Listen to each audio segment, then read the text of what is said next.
പ്രിയ പ്രേക്ഷകർക്ക് സീരിയൽ ന്യൂസിലേക്ക് സ്വാഗതം. കൂടുതൽ സീരിയൽ ന്യൂസുകൾ അതിവേഗം ലഭിക്കുന്നതിനായി ഈ ചാനൽ സബ്സ്ക്രൈബ് ചെയ്യുക. ബെൽ ഐക്കൺ മറക്കാതെ ക്ലിക്ക് ചെയ്യുക. വീഡിയോ ഇഷ്ടമായി എങ്കിൽ ലൈക്ക് ചെയ്യാൻ മറക്കരുത്. നമ്മുടെ പ്രിയ പരമ്പരയിൽ നിർണായകമായ വഴിത്തിരിവാണ് ഉണ്ടായിരിക്കുന്നത്. ഒടുവിൽ മല്ലികയുടെ അവസ്ഥ വളരെ മോശമായിരിക്കുകയാണ്. ഇതോടെ മല്ലികയെ ഹോസ്പിറ്റലിൽ അഡ്മിറ്റ് ചെയ്യേണ്ട അവസ്ഥ വന്നെത്തുന്നു. ഡോക്ടർമാർ മല്ലികയെ രക്ഷിക്കുക അത്ര എളുപ്പമുള്ള കാര്യമല്ല എന്ന് അറിയിച്ചിരിക്കുകയാണ്. ഇതോടെ ആകെ തകർന്നു പോയിരിക്കുകയാണ് ചിത്തിര.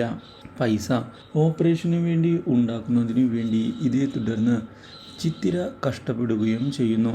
എന്നാൽ ഇതേ സമയം കാര്യങ്ങൾ അറിഞ്ഞുകൊണ്ട് അവിടേക്ക് എത്തുന്ന വിനയനും അതുപോലെ തന്നെ പ്രതിഭയും ഈ അവസ്ഥ കണ്ട് പൊട്ടിച്ചിരിച്ചിരിക്കുകയാണ്. മല്ലിക മാനസികമായി ആകെ തകർന്നു പോവുകയും ചെയ്യുന്നു. മല്ലികയുടെ മരണം തന്നെയാണ് ഞങ്ങൾ ആഗ്രഹിക്കുന്നത് എന്നുള്ള കാര്യം ഇതേ തുടർന്ന് അവർ തുറന്നു പറയുകയും അത് കാണുന്നതിനായി ഞങ്ങൾ വരികയും ചെയ്യും എന്ന് ഉറപ്പ് നൽകുന്നു. ഇതോടെ എല്ലാ പ്രതീക്ഷകളും മല്ലികയുടെ അവസാനിച്ചിരിക്കുകയാണ്.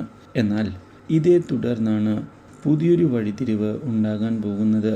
ഓപ്പറേഷൻ്റെ കാര്യങ്ങളുമായി മുന്നോട്ട് പോയതിനെ തുടർന്ന് മല്ലിക മരിച്ചു എന്നുള്ള കാര്യം ഡോക്ടർമാർ ചിത്തിരയെ അറിയിച്ചിരിക്കുകയാണ്.